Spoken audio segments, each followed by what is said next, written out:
Normally, being a little extra might be a bit much, but not when it comes to healthcare. That's why United Healthcare's Health Protector Guard fixed indemnity insurance plans, underwritten by Golden Rule Insurance Company, supplement your primary plan so you manage out-of-pocket costs. Learn more at uh1.com. Elevate every morning with Tommy John's Second Skin underwear. The luxurious support of Second Skin guarantees everything will go smoothly. With over 20 million pairs sold and thousands of 5-star reviews, guys love Tommy John. Plus, your most valuable assets are covered with Tommy John's best pair you'll ever wear or its free guarantee. Check out Tommy John's luxurious Second Skin limited edition colors at TommyJohn.com/Spotify. They're going fast. Hurry to TommyJohn.com/Spotify. See site for details.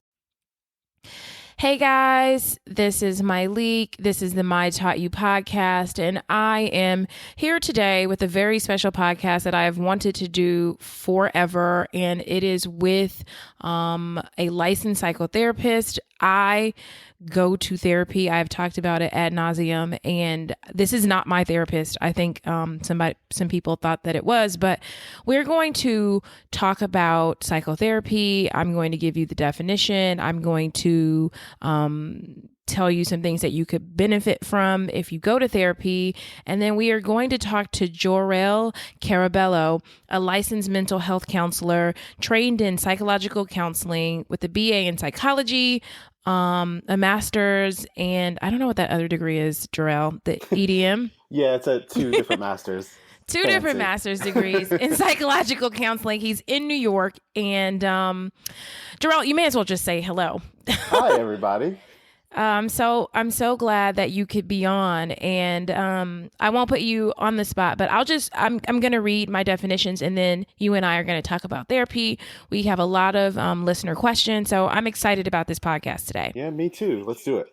Okay. So it says, through psychotherapy, psychologists help people of all ages live happier, healthier, and more productive lives. In psychotherapy, psychologists apply scientifically validated procedures to help people develop healthier, more effective habits. There are several approaches to psychotherapy: cognitive behavioral, interpersonal, and other kinds of talk therapy that help individuals work through their problems. Psychotherapy is a collaborative treatment based on the relationship between an individual and a psychologist. Grounded in dialogue, it provides a supportive environment that allows you to talk openly with someone who's objective, neutral, and non-judgmental. You and your psychologist will work together to identify and change the thought and behavior patterns that are keeping you from feeling your best. By the time you're done, you will not only have solved the problem that brought you in, but you will have learned new skills so you can better cope with whatever challenges arise in the future. Signs that you could benefit from therapy include, you feel an overwhelming, prolonged sense of helplessness and sadness. Your problems don't seem to get any better despite your efforts and help from family and friends. You find it difficult to concentrate on work assignments or to carry out other everyday activities. You worry excessively, expect the worst, or are constantly on edge. Your actions, such as drinking too much alcohol, using drugs, or being aggressive, are harming others. So these are just the very basic. If you Google what is psychotherapy, that is what it'll say. So Jor-El, thank you for coming on, and let's talk about this. Yeah. Thank you for having me again. I'm just thrilled to be here and be a part of this. So I'm excited. So Jor-El, I met Jor-El as Main Man Blog. So he is a natural hair enthusiast. And then I saw him at a photo shoot where I was reminded that he also does this. And I'm like, oh my God, I have to have you on. So how long have you been, and would you consider yourself a psychotherapist? Is that how you label yourself, or? Yeah, I sort of go with the therapist moniker just because I think psychotherapist is a little old school. And I've learned that for some folks, they like that term just feels icky. Okay. And therapists might feel a little bit better. So recently, and this has been a change for me too. So recently I've been like, oh, I'm a therapist. It just kind of rolls better in conversation, I think. Got it. Yeah. So, yeah. Okay. Right. It's like a therapist is like a manicure or getting your hair done or anything. It's just somebody, a trainer, those sorts of things. Yeah. Yeah. So how long have you been doing this? Yeah, I've been practicing I've been practicing for about 6 years now. Okay. I'm in New York City now. I'm actually originally from North Carolina, and I came up to New York City for grad school.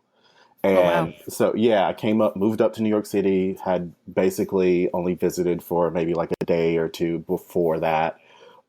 Moved here, got a job, started grad school for counseling to be a therapist, and I've been practicing ever since. I've worked in mostly not-for-profit agencies. It's Okay. like booming here in the city. There's so many services, so many organizations and agencies.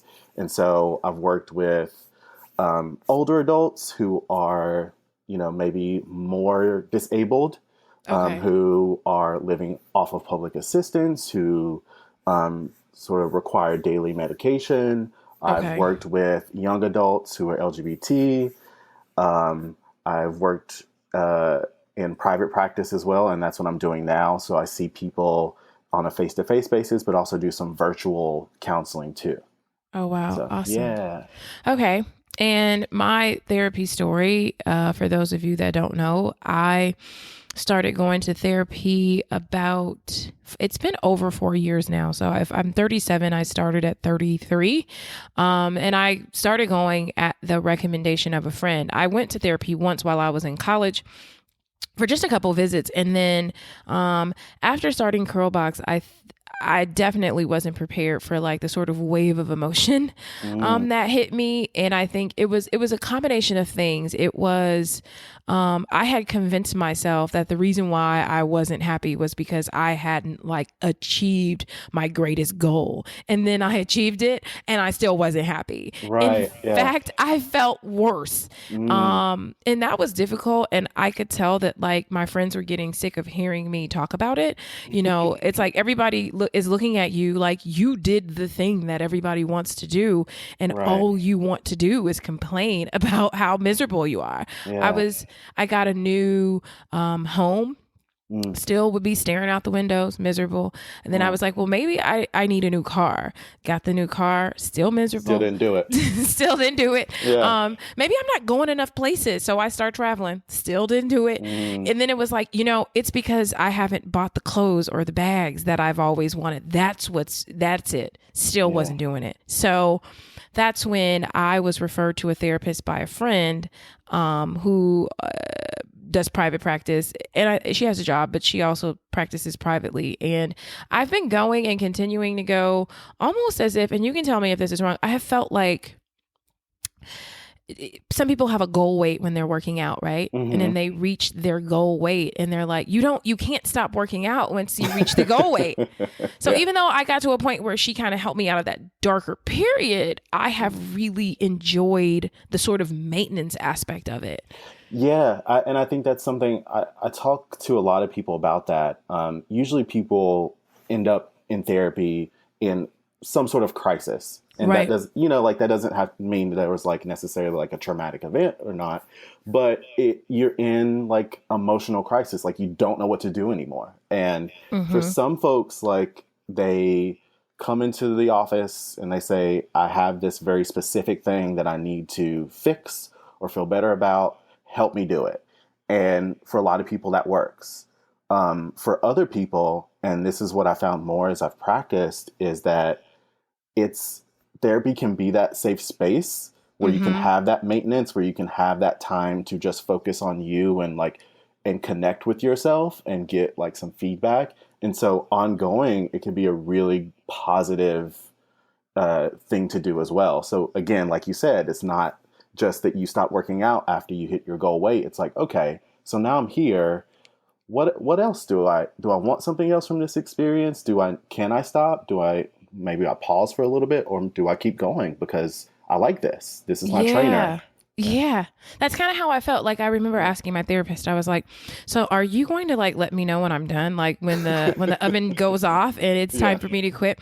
And she sort of just said like, we met at 33 years, we met at 33 years of stuff.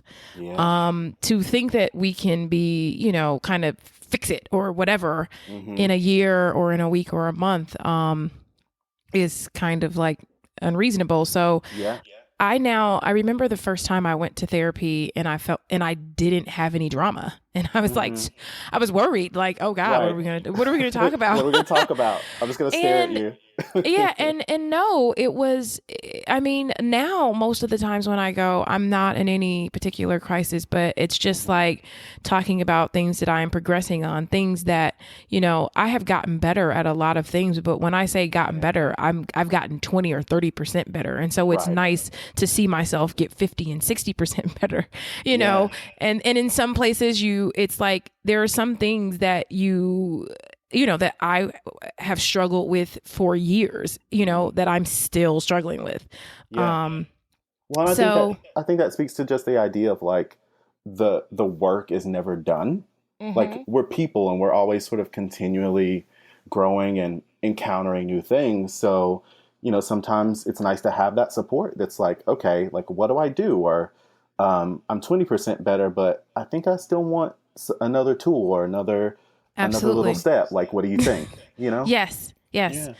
So I'm going to ask some reader questions. We have a lot and they are really good. So the first one is, it's a very simple question, and it is, how do I know if a therapist is right for me? What do you think? Simple question, but a difficult, like a difficult thing to assess. Like, yes. Yeah. So my like default position on this is that there are so many different therapists. I mean, depending on your area, obviously. Right. There are different therapists with different sort of perspectives and philosophies, different schools of thought. I think at the end of the day, it really comes down to your sort of initial impressions of this person. Is that, do you feel like you can sit across from this person and feel okay about that? Like whatever their energy is, whatever their perspective is, whatever their philosophy is, whatever they look like do you feel okay sitting across from this person as a person? And that's sort of where I start with people, and people come to me and I tell them, right out of the gate, like I may or may not be the best person to help you, and that's okay. Right. Like, let me know. Mm-hmm. But like, we have to feel each other out too, Right. Yeah, people ask me that question all the time, and when I tell you that I just feel incredibly blessed to have, like, the first therapist I got, I know that when I was in college, I know that it wasn't long term. She was very hardcore, but at the time it was what I needed and it worked, you know. But the current therapist that I have, I feel a friend who was in therapy, her therapist referred this therapist based on what my friend told her about me. And so she came a little bit recommended, which was nice, but it was sort of like the first few meetings were kind of like, who are you? But over the years, 4 years, I feel so lucky she is a woman of color. She is a little bit older. I don't even know how old she is. It's like, it's so bizarre. Like, it's like, I don't know.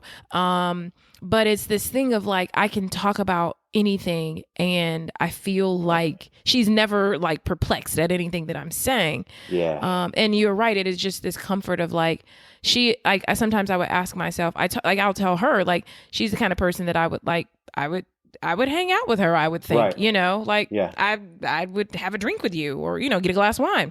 Yeah. So, but I think, I guess the deeper question, Jor-El, is, how long, like how many visits do you think someone should give before they know? Or do you think sometimes people may know just right away? That's a good question. I think, usually the way I sort of think about it in my mind, and I think how a lot of therapists think about it, is that for some people, I think a small portion of people, they'll know right away. It's, you know what? Let me step back. It's kind of like dating, right? Okay. So you go on the first date, which it might be like coffee or a cocktail, and that's all you're sort of planning on, right? You're like, okay, I need a quick exit just in case, I don't know. And so like that first session is kind of like a first date. It's like, okay, can I actually just sit with you for whatever amount of time that we're sitting together? That's the first thing. And then the second thing is like, okay, can can I actually talk to you about things? Like, what do I feel like I understand where you're coming from? Do you understand where I'm coming from? In the simplest of terms. And so I think that while some people know, like, oh, I'm going to love this person on the first date, most people take maybe 2 to 3 dates to say, like, okay, is this going to be a thing? Is it not going to be a thing? So I think of that similarly with therapy. I'm like, by the third meeting, you probably know. Okay. Right? By second or third time, you probably know. And either you Yep. need to like cut it off, or say, like, listen, I don't think we're the best match. Do you have recommendations for other therapists you think might work for me? Okay. And a good therapist is going to be like, okay, cool. I got you. Don't worry about it. We'll figure it out. Right. Yeah. Okay. Awesome. So next question is, how important is it for our therapist to look like us? Someone wrote me that said that people constantly write her. She has a website resource that I have forgotten. And it's like, people ask for my help to find a Black therapist. My first, I've had 3, was an old white lady, and she changed my world. Her name was Jane. What are your thoughts on that? I think it kind of depends on the person seeking therapy. Okay. Because and I also think it depends on, like, if, like, race, or it could really be any sort of like role, right? Or like identity, like, how central is that to whatever you're bringing to the table? Right. So if I'm, seeking out a therapist, like, I'm personally someone who's very social justice minded. Like, I'm a natural hair enthusiast. So I have very strong feelings about the Black experience, people of color. And so I know that I need to have someone who's sort of aligned in that respect, because I don't want to spend my time sort of convincing them that they should think a certain way about these things, or they should view Black people this way, or, and so for me, I might say, yeah, I think I need a person of color that I can sit across from, because there's nuance that comes with someone having a similar experience. But for other people, I think that, it may not be that strong a factor. Like, you could say, I just need to talk to someone who has expertise in this issue. For instance, like, like someone who's worked with ADHD or anxiety. Okay. And that's more important to me than to have someone who I can talk about sort of like what it's like to be a Black man walking the streets of New York City, for instance. Gotcha. That's true. Yeah. I don't know. I think for me, because my therapist is a Black woman, I settled in with her sort of like right away. It's just, I don't know. I think it was this thing of like, we've never hugged, but I felt like in the eye contact, I felt hugged, I feel hugged still to this day, like, or it's so funny. I remember the first time she said to me,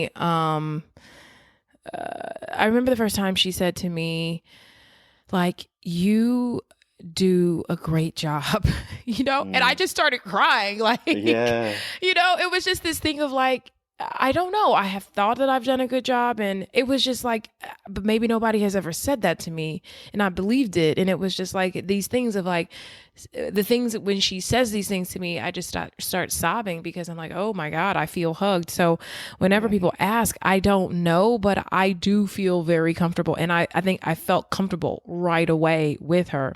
Yeah. Well, and I think just to add to that is that, so if you have grown up, surrounded by people who look like you, right? Most of your experiences have been with those people. And so that comes with the good and the bad, right? That comes with the praise, the criticism, the judgments, the love. Like, how important and how awesome would it be to have a therapist who looks like that, be able to give you that kind of feedback, and like have that space for you to hold you like that, right? Like, for some people really, really need that, and I think for a lot of us, we do need that space. Yeah. you know? Yeah. And so I don't think there's anything wrong with saying like, oh, I want a Black therapist or I want a white therapist or whatever. I think it really just depend on like what you're hoping for. And sometimes you may not know when you walk in the door. Very true. Okay.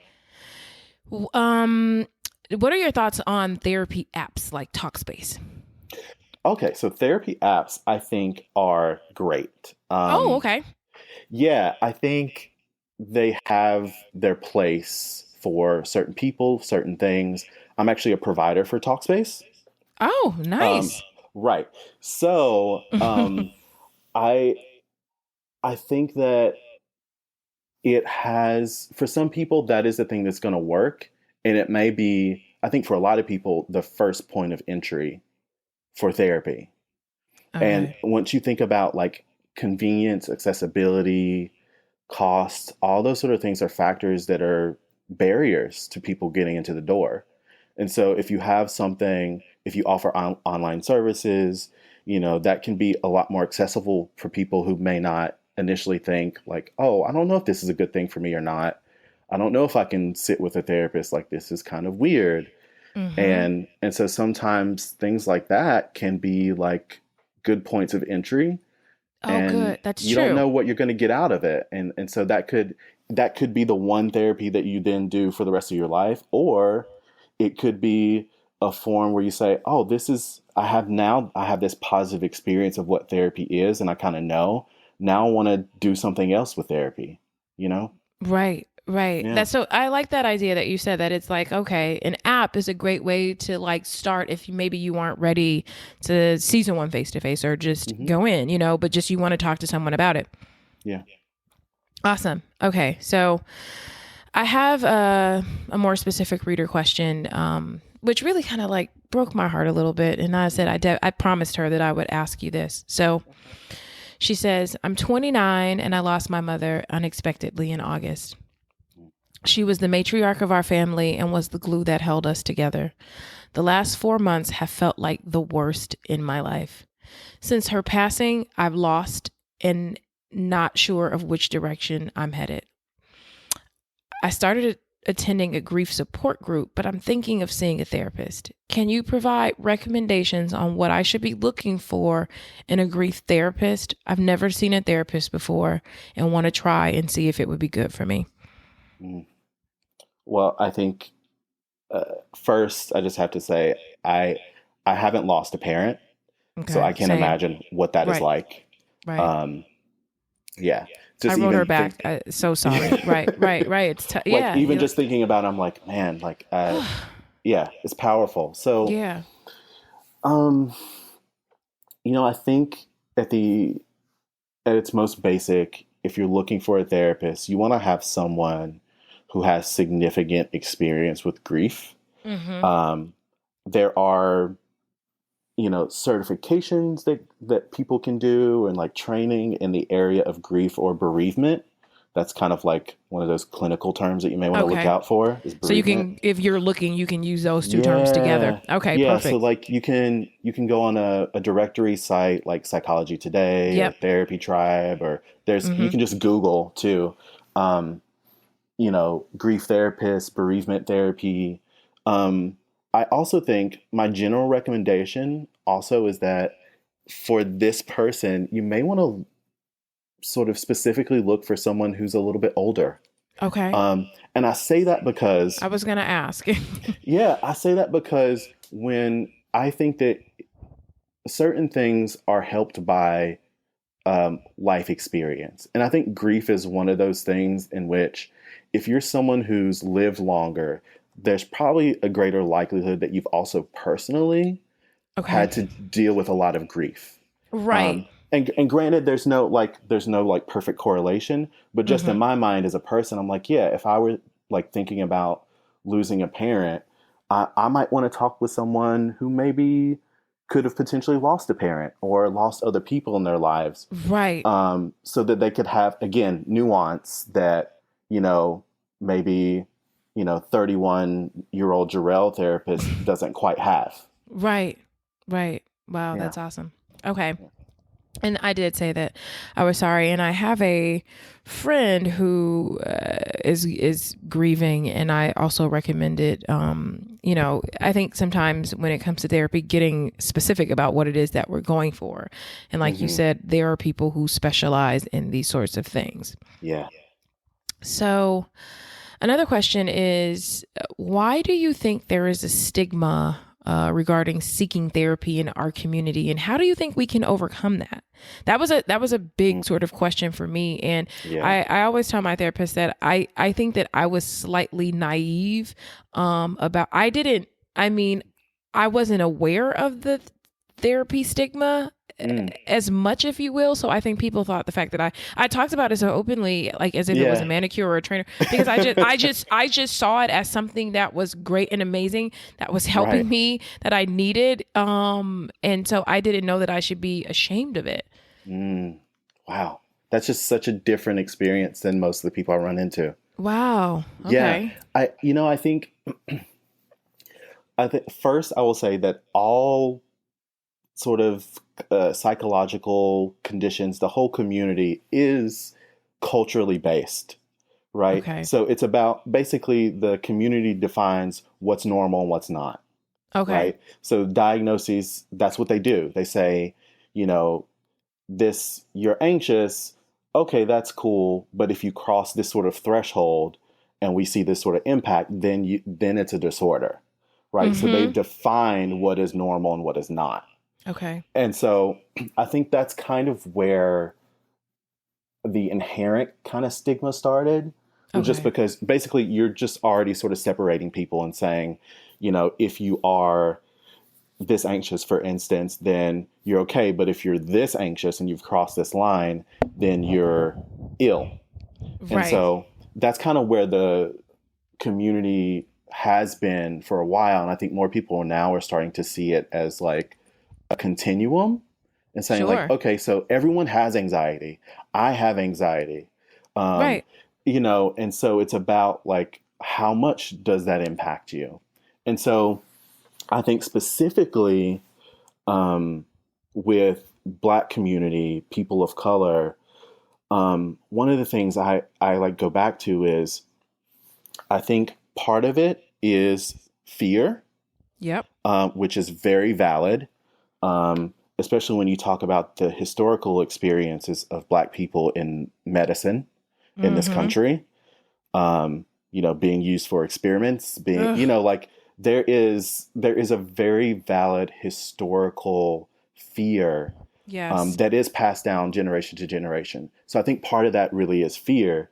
I also think that the stigma, comes from sort of like we have this legacy of being a strong people. Yes. Right. We overcame being uprooted from our home area, our home continent, and made a way in a completely foreign land where we were chained, beaten, raped, used and abused. Right. And so when you have that kind of legacy to then say, I'm feeling anxious today and I can't get out of bed, your parents, grandparents, friends might look at you and be like, are you serious right now? Right. Your mom is like, you can't do what?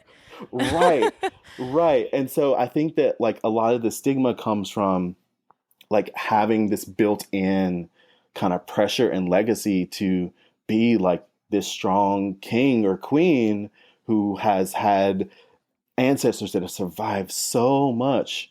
Sure. And so it seems like, when you say like, I'm anxious or I had a panic attack, people don't believe it. They say this can't be real because like, how come you aren't the same people, the same as those people who went through all that stuff? Like, why can't you do that? Yes. And I think that makes people ashamed of having really any feeling that isn't like, oh, I'm cool. Yeah. Right. I don't know. That's kind of how I see it. No, I mean, I really love that explanation, and it is so true. And I think that we are tasked with being so strong, and our mothers were strong. I'll never forget the time that like the very first time that I had like a serious relationship, and me and this guy moved in, and I literally was trying to do everything that I watched my mom do, like take care of children. I mean, I don't have any kids, but I just think my mom had us, and she worked, and she did laundry, and she cooked. Right. I mean, she did everything. And I was like, wasn't taking care of kids, but I was like, well, the fact that I don't have kids, I should be able to do all these things. And I was like, I can't keep up with this. Yeah. This is literally, laundry is depressing me. Yeah. And I think a lot of times we are measuring and matching ourselves up to those before us, and not even realizing that they are going through something. And something that I talked about that is not in the questions, but like, I just think about this for young Black women is like, comparing ourselves to our mothers, or experiencing parents who are, experiencing who we now know as adults have been suffer from mental illness, So that takes me to another question that I got, that, if you can handle this, great. If not, however you think someone should handle this, recommend it. She says, my mother has suffered with depression and anxiety for 20 years and has been diagnosed with bipolar disorder in the last 3. She will not take her meds consistently, so she is all over the place all of the time, in caps. The relationship she has with me and also my sister is completely damaged due to her unpredictable behavior. Yeah. She is extremely manipulative, condescending, and just an unpleasant person. I usually leave her presence feeling like a rejected 10-year-old girl who just wants her mother to like her. I have tried to be as compassionate as possible, knowing this behavior stems from a chemical imbalance. Honestly, we are struggling as a family because my dad wants us to stay engaged and keep the hope that she will get better, but I'm completely over it. With all that being said, would it be wrong to distance myself, or should I hang on? I have no problem exercising my boundaries in other areas in my life, but I'm really struggling with this. What are your thoughts? Should I be looking at this a different way? Good question. Yes. So yes. I guess I would ask you what you think first. What would you say? Of course you will. Of course you will. I think, one of the things that I have struggled with doing this podcast is putting myself out there, but not putting my family out there, because I chose this. Yeah. They don't choose this. Right. So that's why it's been very tough for me to be as transparent as I would like to be about a lot of things. Gotcha. But what I can say is that I understand and I can relate. Gotcha. I know what it's like to feel like a rejected 10-year-old girl. I know what it's like to have family members that are, I hate to say mentally ill, but that struggle with mental illness. And when someone is not taking their meds, and just the position that it puts you in, to want to be there for your family, but feeling like, well, who's going to protect me? Yeah. And when you're left as the only person to protect yourself, and the embarrassing feelings that you get, like, people expect for you to, like, people ask, do you have a sibling? Do you have this? People expect for all familial relationships to be good, because most people's are good. But I have been in that space where I have sat there being like, is it okay for me to say, fuck this, Yeah. Because I'm tired. Yeah. But the beautiful thing about going to therapy is that it is a consistent it is a constant conversation that is I'll say this. It's one of those conversations that is always on my plate. Some months or weeks it's a main, and other times it's a side or a condiment. You know what I mean? It's like whatever. So it's something. It's ongoing. Yeah, and so I'll say, like, I've met with people who are in a similar position and may not even like recognize that the parent or family member was actually probably living with a mental illness. Right. So people come in and say, oh, my parents used to do this, or my brother used to do this. And I'm like, well, that kind of sounds a lot like, maybe they have like a personality disorder, or they've Right. been dealing with bipolar disorder and self-medicating with Mm-hmm. alcohol. And that might explain some of what you've experienced. And like, oh, like, Right. yeah. Um, so for this person, if they came into my office, I would say, um, it is absolutely unequivocally your right to define what is healthiest for you. Wait, Uh, wait, like wait, wait, wait. Say it again, say it again, say it again. it is absolutely unequivocally your right to decide what is healthiest for you. Amen. Like it doesn't matter what that relationship is. Right? I Right. think sometimes we feel in conflict with ourselves because, Mm-hmm. it's mom and Yes. I'm supposed to have these warm feelings, or I'm supposed to do X, Y, and Z. But supposed and shoulds really get you in trouble All because right. they don't they don't really take into account the real circumstances that people are dealing with. And Right. so when someone's in my office, I say, listen, you know, your experience is your experience. And that's the information that you have, and that's what you have to work with. So sometimes we kind of have to let go of the cultural baggage that comes with being a son, a daughter, a Mm-hmm. husband, a partner, and say, okay, what is actually going to work for me? Right. Can I do this? And Mm-hmm. sometimes you can't. Right. And sometimes I think it's about finding that balance of, okay, I can be engaged, but up until this point. Right. Um, and for this person who asked the question, I say, it may also be about helping hold this person accountable, helping hold the parent accountable, and say, listen, I know that you are living with a mental health condition. You've been prescribed treatment that is going to help you. Right. Right. So if Right. you're not holding to that treatment, if you're not trying to do that, then I need to step away in this way. Or whenever you do something that is abusive, I'm going to let you know about it. I'm going to call you out and say, it doesn't matter if you have depression or not. What you're not going to do is All right. abuse me. What you not gonna do. Right? And I Like, think that's the yeah. hardest thing for us. And I think about this all the time as Black, to our peers, we see ourselves as Black women, Black girl magic, but to our Mhm. mothers, we are little Black girls. And Yeah. the hardest thing to think is to say, I'm going to look at a parent, or I'm going to look at, someone older than me and say, what you not going to do is, and it's Yeah. tough to say that, but Yeah. at some point, it was difficult for me because I'm like, why are you struggling to say this when you are 100% responsible for yourself at this point in time? Yeah. And if you are Yeah. responsible for taking care of yourself, we pay our rent, we pay our mortgages, we pay Mhm. our cell phone bills and all that. We also should feel okay taking care of ourselves, emotionally, and just saying like, this doesn't work for me. And I think one of the gifts, like my therapist says, I never forgot this. She says, I'm going to give you a gift.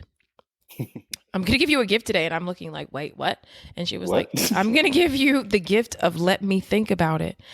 I used to feel like when people would ask me for things that I know that they knew I had. So this is how people would do me. I just bought a new vase from West Down the other day. And then someone says, do you have a vase that I can borrow? Like, do you have a West Down vase that I can borrow? And I'm like,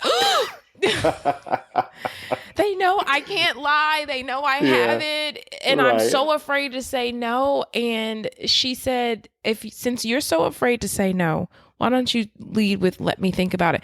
And what I've learned from let me think about it is that it sort of triggers people to know that you may be uncomfortable about it, or it's a nice way of saying no. And when I say let me think about it, nobody ever asks again. Yeah. Isn't that funny? Yeah. It's crazy.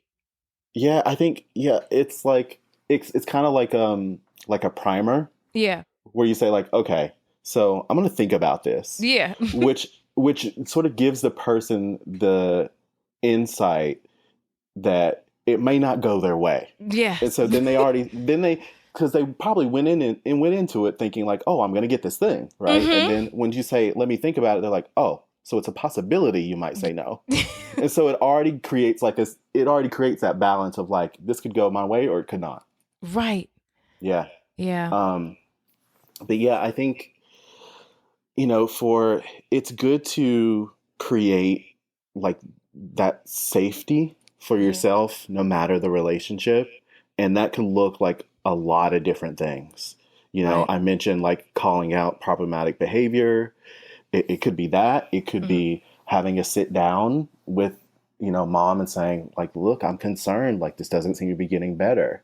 Right. It could be a conference with family and the therapist and or the psychiatrist to say, this is where we are. Like, it's not getting better. What are our other options? What can we do? Okay. It could look like so many different things. And I think that, even for that daughter is, therapy could help you figure out what your role in that is going to be. And it could help you brainstorm some ways in which you can move forward, no matter what you decide that relationship is going to be. Right. Okay. Yeah. Awesome. Thank you, Jor-El, for that. Yeah. Next question, because we've got these questions poured in, which made me know that this is something that, and I've gotten so many therapy questions, but it's just, this is a conversation that needs to be had, and I'm happy to have it. Same. But this question is, how long should you see a therapist? How do you know when it's time to part ways? I feel like I'm not completely healed, but I think in time it will come. I'm not sure if I need to continue until I feel completely healed from the trauma.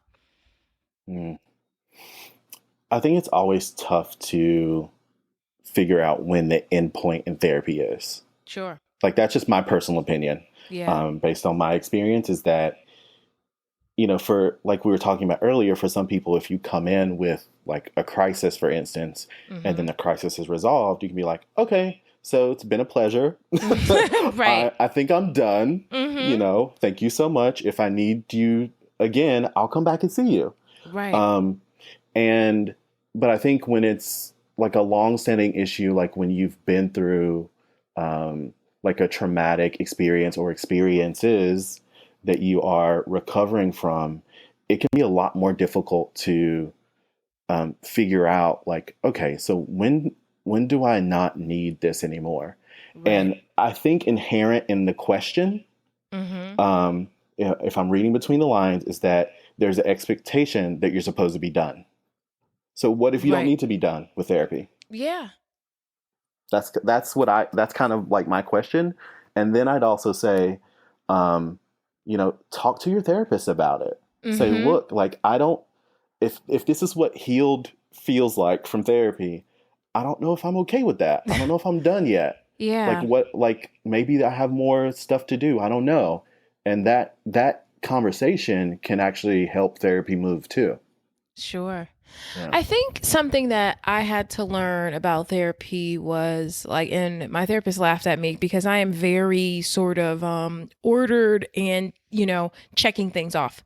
Are we done with that? Is this completed? Is this healed? Okay, moving on. Let's heal this, And I remember after my first session, I'm like, okay, so are you going to send me a sort of recap of what we did each week? Like, how? And she's just looking like, girl, sit down. Right. And it was more, she explained it like this. She said, because I'm thinking like every week I want a progress report, I want to know every week that I'm getting better. Am I getting A's? Am I getting B's? And she said that we are going to spend the first, and I would even say year it took me, the first times that you come, we're going to just be dumping out puzzle pieces. Like, I don't know you, I don't know you. So when you're coming, you're going to just keep dumping to me so that I can get to know who you are. And over the years, we are going to keep moving those puzzle pieces around and figure out sort of what your triggers are, why you do the things you do, why you make certain decisions, providing some tools. And I think like, I'll never forget, there was a situation when I first started where one of the reasons I wanted to go to therapy is because I made horrible choices with men. And when I first started, I was in a horrible situation, and then that horrible situation ended, and I literally went into another horrible situation that in my mind I knew was crappy. And I kept looking for her to tell me to stop, and she wouldn't. I should not be dating this guy.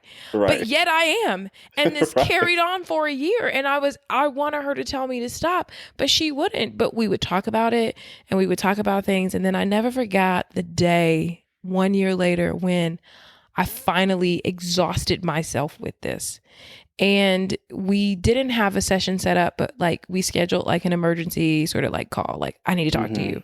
Yeah. And I was laying on my back on my couch and it was almost like we were on the phone and it was like, you finally got it. Right. But she let me get it on my own. Yeah. Like, and I think that sometimes what we're seeking in therapy is we want people to tell us to stop I think you guys know that's not going to stop us. Like, right. Yeah. I think she knew, like, it's I so can true. say this, you and I both know this is dumb, but right. you're doing it. So right. I'm going to talk to you every week about it. And then I finally just hit my place. And she was basically kind of explaining like the person that you're with is a narcissist. And we just talked about those things and he was the last time, but it was like, think about it. I had been going to her it had been 2 years in of me going to therapy in one bad relationship to another one. And then I finally learned to make better choices. Yeah. But she didn't say, I think people are looking for someone to say, do this, do that. Here's your progress report. Do what I say. And it's like, they're helping you with the tools to learn how to make better decisions on your own. Right. And so I always frame therapy as sort of like, this is, you are learning to become your own therapist. Ah, yes. Right. It's like, yes, I'm here for you now. I'm going to, part of this is teaching. Part of it is supporting. Yes. Part of it is challenging. Right. But once you leave me, my hope is that you're going to be able to say, okay, you can evaluate a situation, see where you are in it, right? See how you might have moved previously in that. And you get to make a conscious decision about what you want to do instead of just operating from whatever your past has told you you're supposed to be doing. Mm-hmm. And so that, when you walk away from therapy, you should kind of be like your own therapist. I feel better. Like, I feel like I have become my own therapist and everybody else's therapist. And I think my boyfriend gets so annoyed. He even tells his parents, like, she's just too well balanced. Like, he starts and I'm like, is this hurting you? Right. Is this really about something else? This isn't about what I said. This is about how you feel. And he just like, oh God, here we go. Right. Here we go. Because I look at myself now, when I find myself getting angry, it's like, am I really mad about this or is this something else? Right. Exactly. Yeah. So, I know it's awesome. Okay. So let's see what the time is now. We're at 47 minutes, but, I have to ask you a dating question because that is what, I cared about and kind of got me in therapy and people want to know about. So This is a young woman who says, are there any exercises or activities I can practice while I'm single so that I'm ready for my first real serious relationship when it does come? To give a quick background on my dating life, I'm 27 and up until this point, and much to my chagrin, I have always been in situationships. I didn't know I was in them at first. I genuinely thought I was the significant other for these men in the beginning of each situation. But once I realized what it really was, I ran to the hills each time and fast. So I put myself in timeout. I vowed that 2016 would be the year of my very own dating moratorium.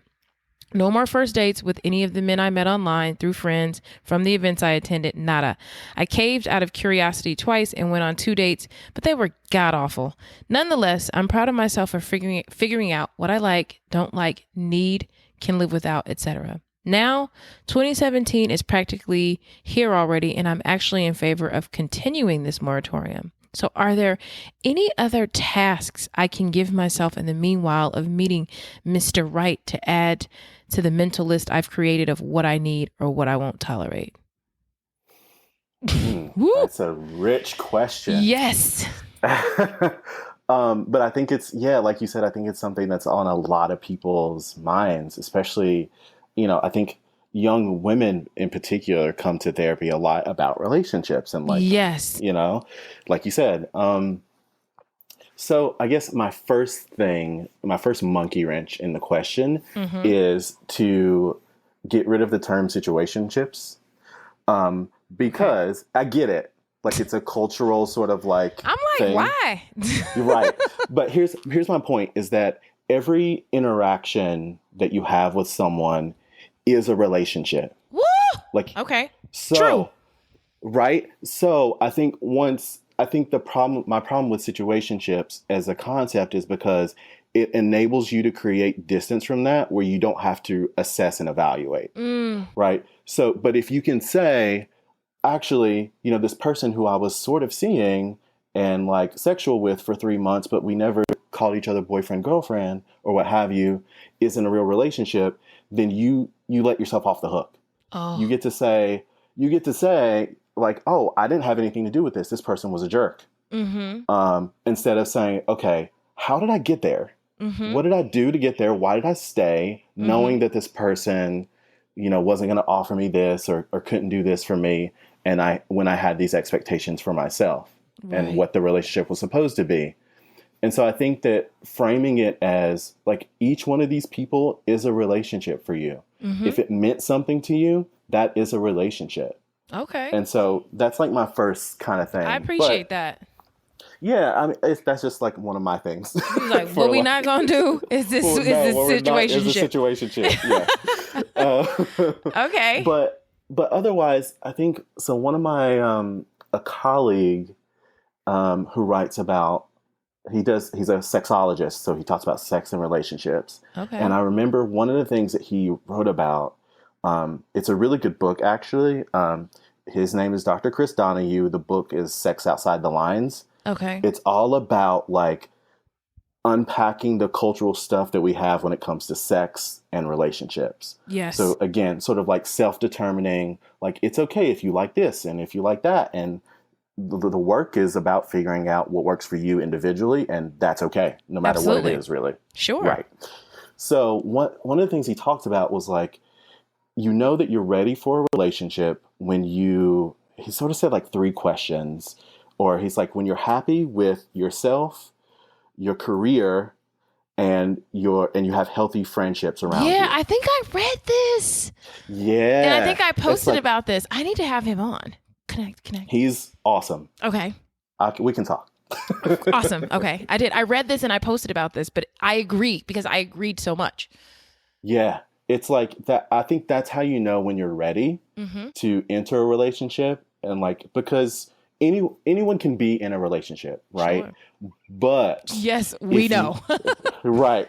If you want to have a healthy relationship, like those are the kind of things that you want to make sure that you have in place before, because you don't want to come from a place, like you don't want to be operating from a deficit and saying, I need this person for X. Yes. Right? Because that's not the point of a relationship. The point of a relationship is that you want someone to be there to share things with. Yes. And they add something to your life. And yes. So often when I talk about it with clients, and some of them make fun of me for it, but I'm like, okay, think of it as like a cake. Okay. Right? So you're the cake, right? And in order to have a healthy relationship, you have to have this foundation of you have to be happy with yourself. You have to be healthy. You have to be taking care of yourself. These are the ingredients that you put into that cake, right? It takes time for it to bake. Yep. Right? So once it's done, you then get to decide, okay, do I want frosting or not? And the relationship is the frosting. Yes. You don't need it to have a good cake, but man, if you have it and there's the perfect marriage between that cake and that frosting, you're like, this is it. Right? Right. And so that's kind of how I think about it. That's awesome. That's really awesome. And I love food, so that's why. Yes. So do you think that should she not be worried about any, so she was in some relationships that didn't necessarily turn out the way she would have liked, but she has vowed that she's going to just be taking a break. Do you think there are things that people should or could be doing while they're taking a break? Do you think taking a break is necessary? Yeah, sometimes I think taking a break is good. Okay. I guess in general, taking some sort of break is always kind of good, just so you can like take a step back and reevaluate. Because I think if you're constantly moving, like you don't give your time to self-reflect, right. like we're talking about. So I would say that in the interim, ask yourself those questions. Do I have these three things set up, right? Am I happy with these aspects of my life? Right. And if not, maybe start working on those. Okay. Work on rectifying those. Otherwise, I say that could be a great time for therapy. Yeah. It can be a great time to walk into someone's office and say, I don't really have like a crisis, but here's the situation. Yeah. I'm trying to figure out how I make my next relationship the best one yet. Yeah. I think people don't realize that they can go for that. Like that was something that I wanted to talk about to my therapist, is like, at that point, I really have felt like I had never had a sort of successful relationship, even if in the relationships that lasted longer, months or years. And it's like, why do I feel like this? And we have spent the time working on helping me choose better, helping me be better in relationships. Like, there are some things in my past that affected the way I communicated romantically that I just didn't even think about.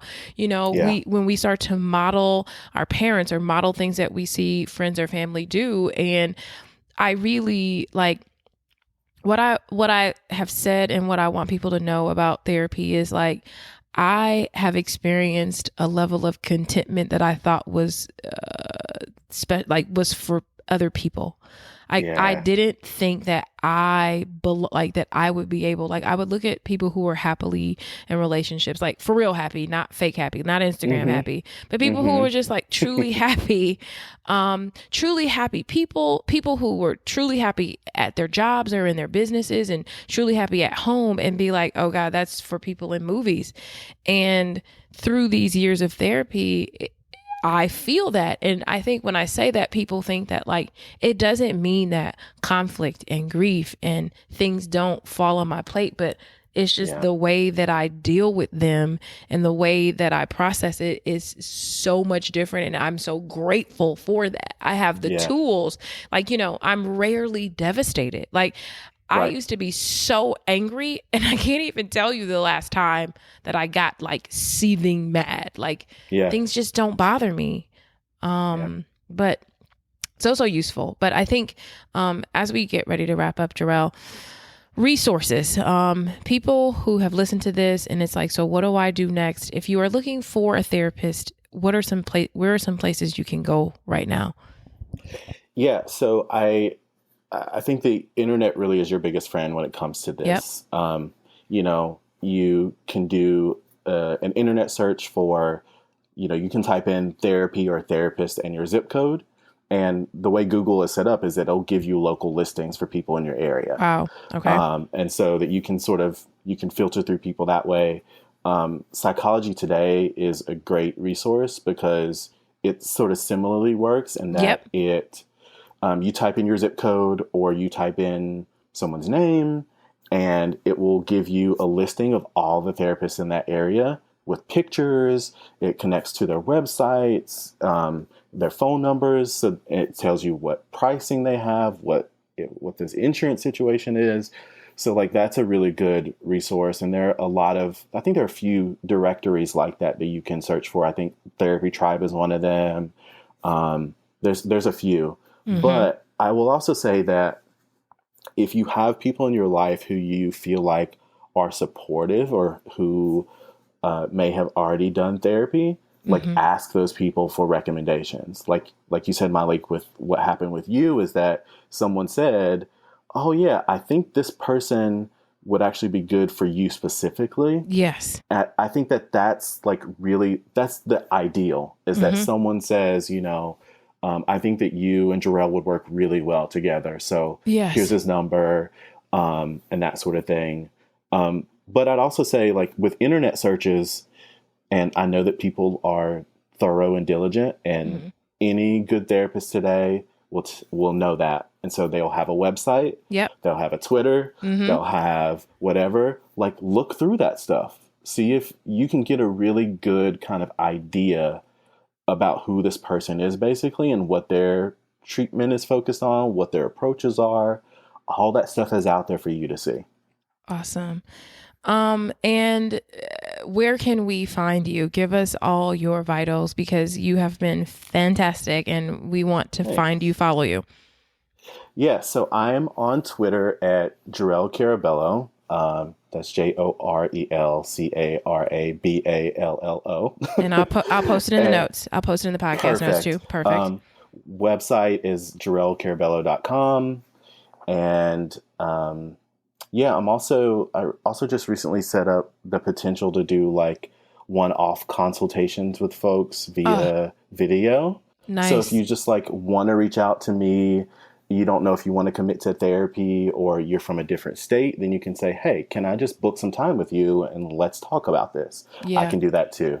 All of that stuff is available through my website. My email is there. And I have a Facebook page as well, which is Jor-El Carabello LMHC. Okay. And you can send a note there. So yeah, people can pretty much find me anywhere. But I also wanted to mention, I forgot a resource that I think is really good for people because therapy can be expensive. Yes. Yes. So there is a collective called the Open Path Collective, which is a group of therapists, psychologists, doctors who say, we want to offer some limited, space for people who may not be able to afford the normal fee. Okay. And so they make an arrangement where people can meet with therapists for $30 to $50 a session. Nice. I'm going to post that too. Yeah, it's a great resource. And that also works, I think, by zip code. So you can you go to the website, you pop it in, and there you go. Awesome. Thank you so much, Jor-El. I really appreciate you coming on and doing this. I think it's going to be, you have the perfect therapist voice, by the way. Just very, I love that. Very soothing, very soothing. So thank you so much for your time. And I will post all of your contact info in the notes as well. And you have a great holiday.